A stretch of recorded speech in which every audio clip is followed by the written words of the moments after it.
Act 2, Scene 2. Enter Titus Andronicus and his 3 sons, Lucius, Quintus, and Mardius, making a noise with hounds and horns, and Marcus. The hunt is up. The moon is bright and gray.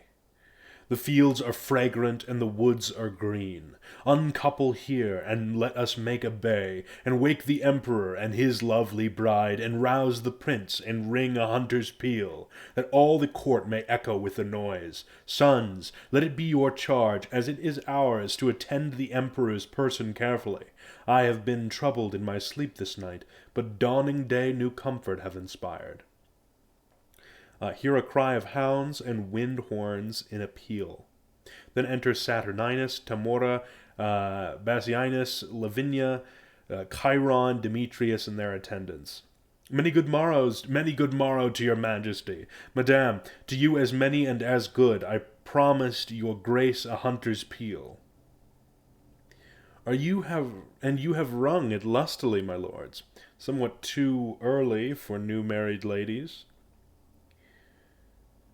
Lavinia, how say you?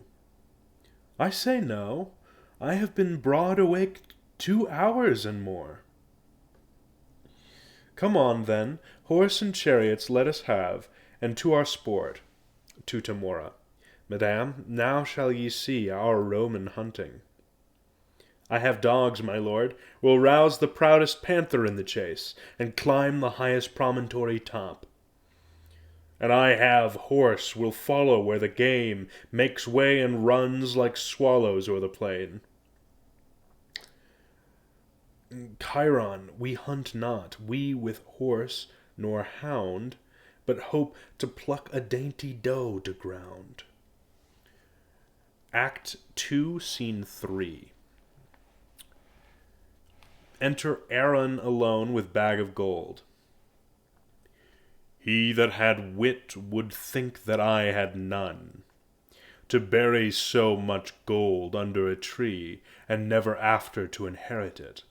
Let him that thinks of me so abjectly know that this gold must coin a stratagem, which cunningly effected will beget a very excellent piece of villainy, and so repose, sweet gold, for their unrest. They that have their alms out of the empress' chest. He hides the gold. Enter Tamora alone to Aaron the Moor. My lovely Aaron, wherefore look'st thou sad, when everything doth make a gleeful boast?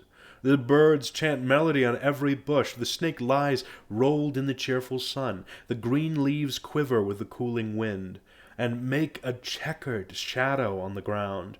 Under their sweet shade, Aaron, let us sit, and whilst the babbling echo mocks the hounds, replying shrilly to the well-tuned horns, as if a double hunt were heard at once, let us sit down and mark their yellowing noise, and after conflict such as was supposed, the wandering prince and Dido once enjoyed, when with a happy storm they were surprised and curtained with a counsel-keeping cave. We may each wreathed in the other's arms, our pastimes done, possess a golden slumber, while hounds and horns and sweet melodious birds be unto us as is a nurse's song, of lullaby to bring her babe asleep. Madame, though Venus govern your desires, Saturn is dominator over mine. What signifies my deadly standing eye, my silence and my cloudy melancholy? My fleece of woolly hair that now uncurls, even as an adder when she doth unroll to do some fatal execution? No, madame, these are no venereal signs. Vengeance is in my heart, death in my hand, blood and revenge are hammering in my head. Hark, Tamora, the empress of my soul, which never hopes more heaven than rests in thee. This is the day of doom for Bassianus. His Philomel must lose her tongue today.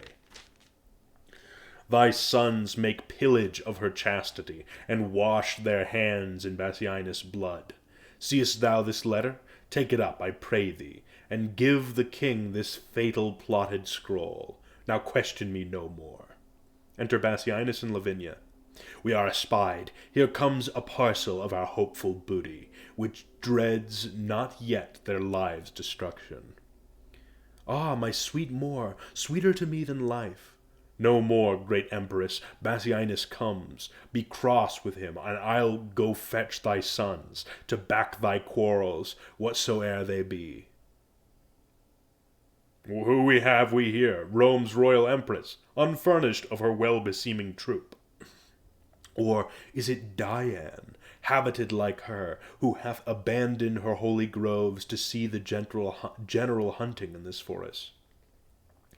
Saucy controller of my private steps, had I the power that some say Dian had, thy temples should be planted presently, with horns as was Actaeon's, and the hounds should drive upon thy new transformed limbs, unmannerly intruder as thou art.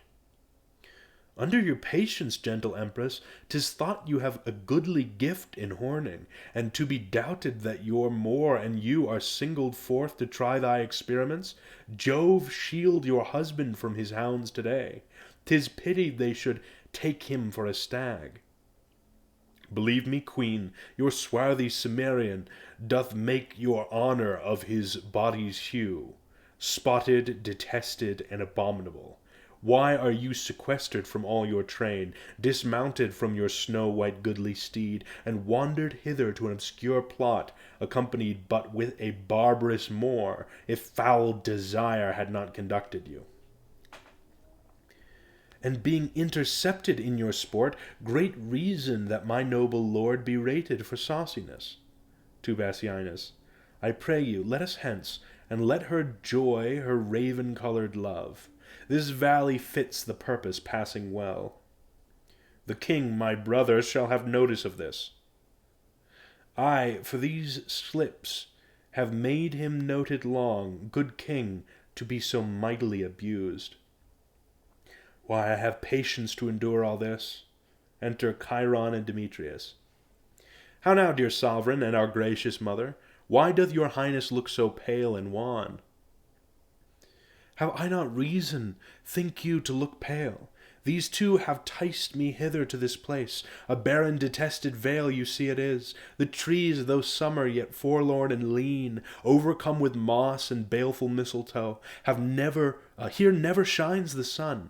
Here nothing breeds, unless the nightly owl or fatal raven.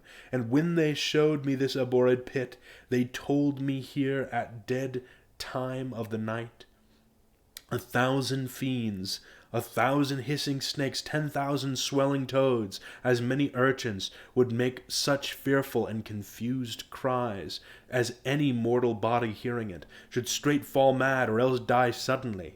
No sooner had they told this hellish tale, but straight they told me they would bind me here, unto the body of a dismal ewe, and leave me to this miserable death, and then they called me foul adulteress, lascivious Goth, and all the bitterest terms that ever ear did hear to such effect. And had you not by wondrous fortune come, this vengeance on me had they executed. Revenge it as you love your mother's life, or be ye not henceforth called my children. This is a witness that I am thy son. He stabs Bassianus. And this for me, struck home to show my strength. He stabs Bassianus, who dies.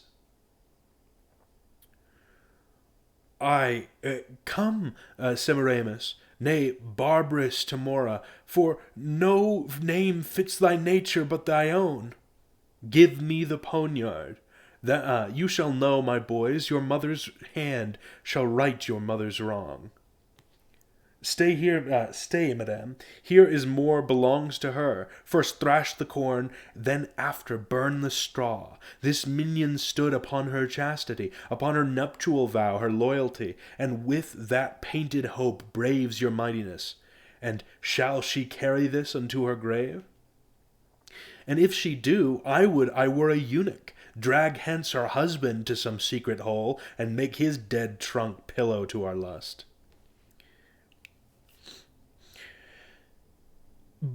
But when ye have the honey we desire, let not this wasp outlive us both to sting. I warrant you, madame, we will make that sure. Come, mistress, now perforce we will enjoy that nice preserved honesty of yours. O Tamora, thou bearest a woman's face. I will not hear her speak. Away with her. Sweet lords, entreat her, hear me but a word. Demetrius to Tamora. Listen, fair madame. Let it be your glory to see her tears, but be your heart to them, as unrelenting flint to drops of rain. When did the tiger's young ones teach the dame? Oh, do not learn her wrath, she taught it thee. The milk thou suck'st from her did turn to marble. Even at thy teat thou hadst thy tyranny. To every mother breeds not sons alike. To Chiron. Do thou entreat her show a woman's pity? What? Wouldst thou have me prove myself a bastard? 'Tis true the raven doth not hatch a lark, yet have I heard, oh how could I find it now, the lion moved with pity did endure, to have his princely paws pared all away. Some say that ravens foster forlorn children, the whilst their own birds famish in their nests. Oh, be to me, though thy hard heart say no, nothing so kind but something pitiful. I know not what it means. Away with her. Oh, let me teach thee for my father's sake, that gave thee life when well he might have slain thee. Be not obdurate, open thy deaf ears. Hadst thou in person ne'er offended me, even for his sake am I pitiless. Remember, boys, I poured forth tears in vain to save your brother from the sacrifice. But fierce Andronicus would not relent. Therefore away with her, and use her as you will. The worse to her, the better loved of me. O Tamora, be called a gentle queen, and with thine own hands kill me in this place, for 'tis not life that I have begged so long. Poor I was slain when Bassianus died. What begg'st thou then, fond woman? Let me go. 'Tis present death I beg, and one thing more, that womanhood denies my tongue to tell. O keep me from their worse than killing lust, and tremble me into some loathsome pit, where never man's eye may behold my body. Do this, and be a charitable murderer. So should I rob my sweet sons of their fee? No, let them satisfy their lust on thee. Away, for thou hast stayed us here too long. No grace, no womanhood, ah, beastly creature, the blot and enemy to our general name, confusion fall. Nay, then I'll stop your mouth. To Demetrius, bring thou her husband. This is the hole where Aaron bid us hide him. Demetrius throws Bassianus' body into the pit. Exit Chiron and Demetrius dragging Lavinia. Farewell, my sons, see that you make her sure. Ne'er let my heart know merry cheer indeed, till all the Andronici be made away. Now will I hence to seek my lovely Moor, and let my spleenful sons this troll deflower. Enter Aaron with two of Titus' sons, Quintus and Martius. Come on, my lords, the better foot before, straight will I bring you to the loathsome pit, where I espied the panther fast asleep. My sight is very dull, whate'er it bodes. And mine, I promise you, were it not for shame, well could I leave our sport to sleep a while. Martius falls into the pit. What? Art thou fallen? What subtle hole is this, whose mouth is covered with rude growing briars, upon whose leaves are drops of new-shed blood, as fresh as morning dew distilled on flowers? A very fatal place, it seems to me. Speak, brother, hast thou hurt thee with thy fall? O brother, with the dismalest object hurt, that ever I with sight made heart lament. Now I will fetch the king to find them here, that he thereby... Aaron aside. Now will I fetch the king to find them here, that he thereby may have a likely guess how these were they that made away his brother. Why dost thou not comfort me and help me out from this unhallowed and blood-stained hole? I am surprised with an uncouth fear. A chilling sweat o'erruns my trembling joints. My heart suspects more than mine eye can see. To prove thou hast a true divining heart, Aaron and thou look down into this den and see a fearful sight of blood and death. Aaron is gone, and my compassionate heart will not permit mine eyes once to behold the thing whereat it trembles by surmise. O tell who it is, for ne'er till now was I a child to fear, I know not what. Lord Bassianus lies betrayed in blood, all on a heap like to a slaughtered lamb in this detested, dark, blood-drinking pit.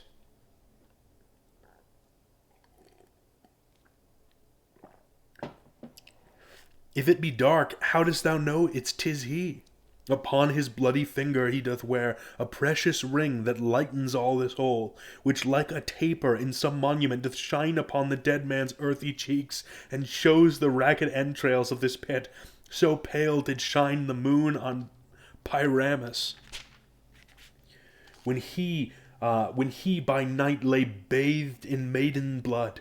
O brother, help me with thy fainting hand, if fear have made thee faint, as me it hath, out of this fell devouring receptacle, as hateful as Titus' misty mouth.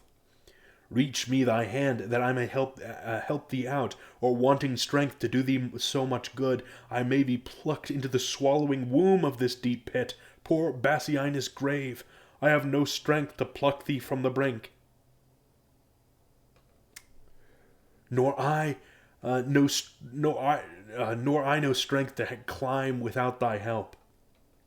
Thy hand once more I will not loose again, till thou art here aloft or I below. Thou canst not come to me, I'll come to thee. Quintus falls into the pit. Enter the Emperor Saturninus with attendants, and Aaron the Moor. Along with me, I'll see what hole is here, and what he is that now is leapt into it.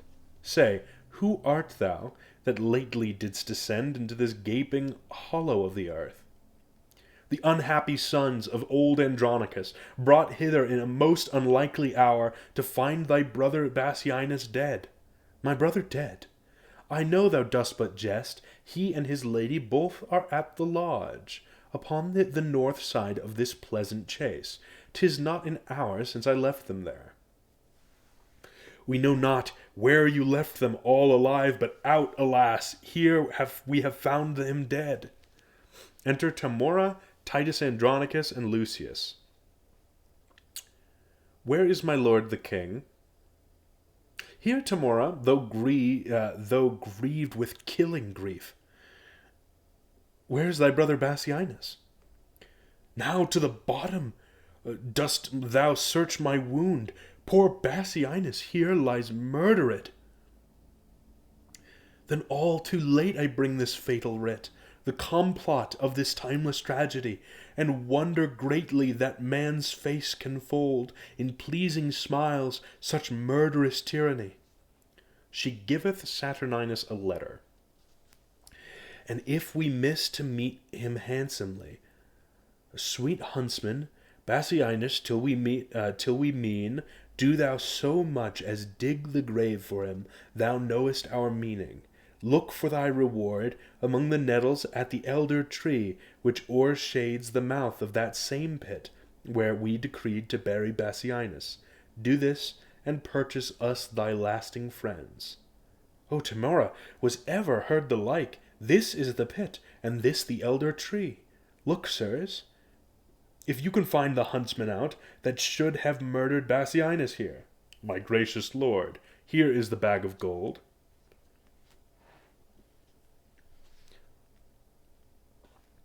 To Saturninus to Titus, 2 of thy whelps, fell curs of bloody kind, have here bereft my brother of his life. Sirs, drag them from this pit unto the prison. There let them bide until we have devised some never heard of torturing pain for them.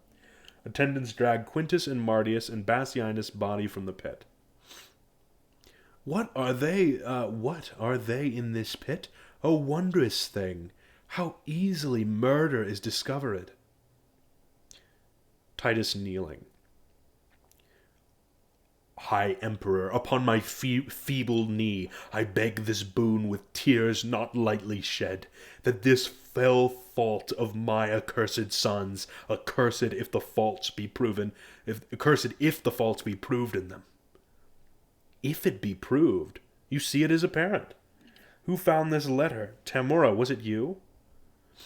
Andronicus himself did take it up. I did, my lord, yet let me be their bail, for by my father's reverent tomb I vow they shall be ready at your highness' will, to answer their suspicion with their lives. Thou shalt not bail them. See thou follow me. Some bring the murdered body, some the murderers.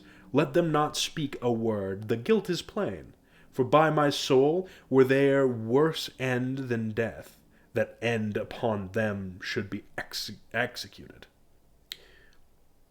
Andronicus, I will entreat the king. Fear not thy sons, they shall do well enough. Titus rising. Come, Lucius, come. Stay not to talk with them. Exit.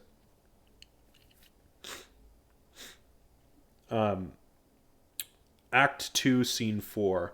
Enter the Empress' sons, Chiron and Demetrius, with Lavinia, her hands cut off and her tongue cut out and ravished. So now go tell, and if thy tongue can speak, who 'twas that cut thy tongue and ravished thee. Write down thy mind, bewray, the meaning so, and if thy stumps will tell thee, play the scribe. See how with signs and tokens she can scrawl. Go home, call for sweet water, wash thy hands. She hath no tongue to call, nor hands to wash, and so let's leave her to her silent walks. And 'twere my cause, I should go hang myself, if thou hadst hands to help thee knit the cord. Exit Chiron and Demetrius. Enter Marcus from hunting. Who is this? My niece that flies away so fast. Cousin, a word, where is your husband? Lavinia stops and turns. If I do dream, would all my wealth would wake me. If I do wake, some planet strike me down, that I may slumber an eternal sleep. Speak, gentle niece.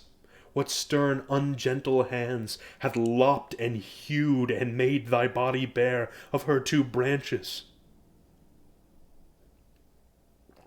Those sweet ornaments whose circling shadows kings have sought to sleep in, and might not gain so great a happiness as half thy love, why dost thou not speak to me?